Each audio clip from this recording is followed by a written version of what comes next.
Good evening and thank you for joining us for KREM News 10 at 10, where we give you more news in less time. Let's get started. City council members are clashing once again with Spokane Mayor Nadine Woodward and her decision to open a police precinct in the former East Central Library. Tonight, the council passed an ordinance that may close the precinct altogether. KREM 2's Kyle Simchuk joining us live in the newsroom tonight to explain. Kyle? Well, this ordinance requires more public feedback when deciding where future police precincts are located, and it includes the East Central Precinct, which opened last month. Tonight, Mayor Nadine Woodward defended her decision and called the ordinance an attack on her office.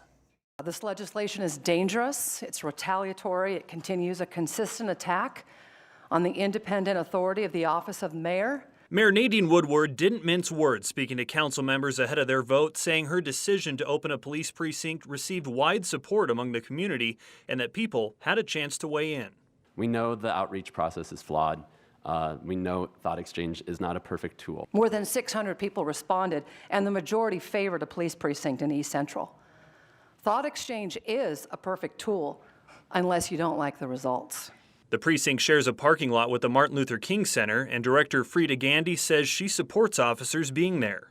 I have people coming in the center all the time saying, what is the opposition with police? How we are choosing to govern is toxic, and it's trickling down to our neighborhoods. I believe that the mayor is more concerned about putting on a show instead of doing her job of governing. Once again, she's coming to City Council to attack us instead of doing the job out in public. We are attacking her and her administration and her decisions in this ordinance. Spokane City Council President Brian Begg says that council should have had a say in the location and believes the building would better serve a mental health provider or a low-income health clinic. Did East Central ever have the opportunity to dream about what could be there beside a precinct? The emergency ordinance passed by a 5-2 vote. Council members Cathcart and Bingle were the only to oppose it. The ordinance requires the mayor's office to host at least one public community meeting and publish alternative locations for police precincts and other essential city facilities moving forward. Council members would then have to approve the location.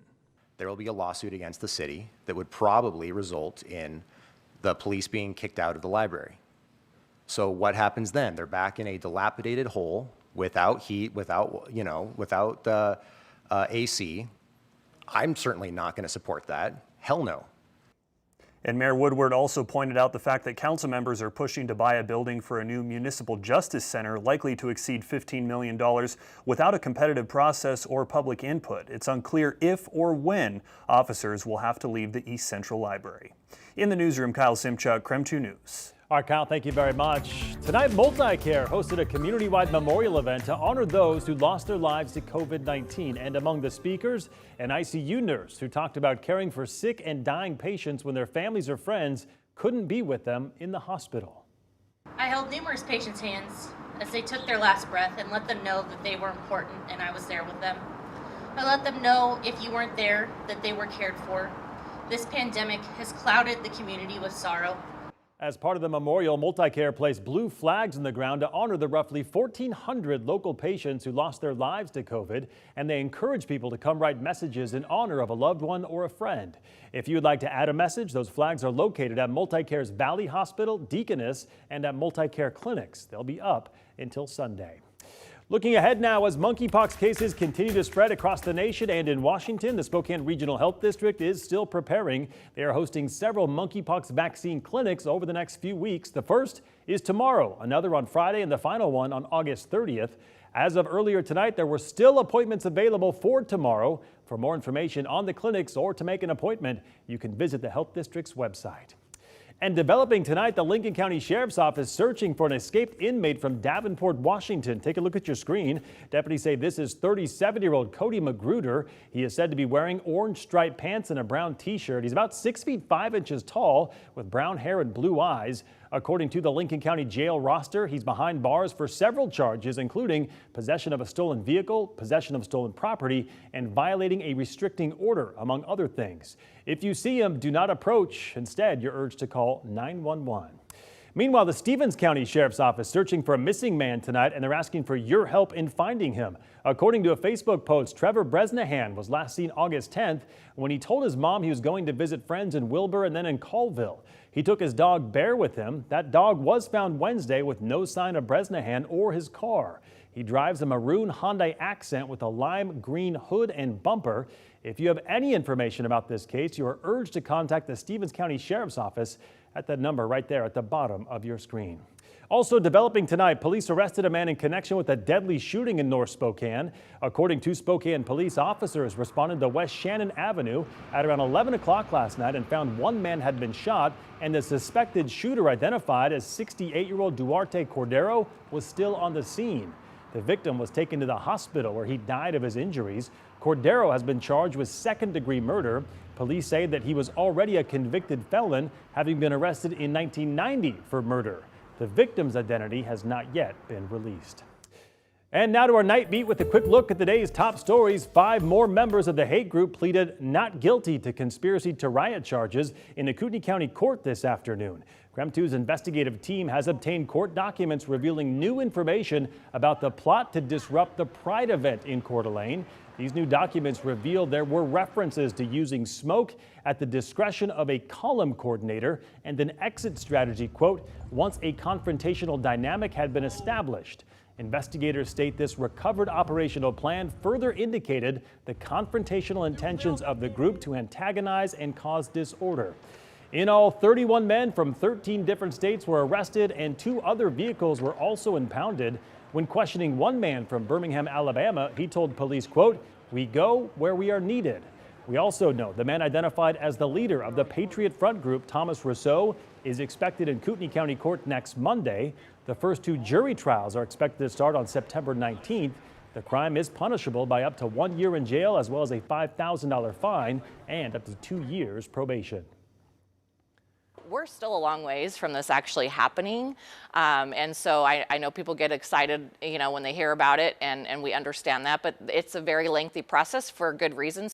A Chick-fil-A could be coming to Spokane's South Hill, but that could also mean losing a popular local restaurant. The South Hill Grill says it'll be torn down at the end of October to make room for Chick-fil-A. Now, to be clear, the restaurant has not been confirmed yet, but the grill sits on a plot of land that 4G Development and Consulting plans to turn into a new Chick-fil-A location. Meanwhile, the Lincoln Heights neighborhood chair told us, or they shared a statement rather, saying this restaurant is not a part of its district plan, emphasizing the council's effort to create a safe, walkable neighborhood. There is no construction timeline at this point. We were driving by and saw the puppies and wanted to stop and look at them, check them out. Even if I only get to say hi and offer to volunteer and pet beagle puppies, that's enough for me. Well, more than 4,000 beagles were rescued from a mass breeding facility in Virginia, and now dozens of those dogs are arriving in shelters around the Pacific Northwest, including in Spokane. Spokanimal and the Spokane Humane Society each took in their own group of dogs this weekend. Spokanimal says they received 15 girls and 1 boy. And get this, Spokanimal has received more than 700 emails from people interested in saving the pups. Well, now Spokanimal begins the task of going through all those requests for adoption and deciding on future homes for them.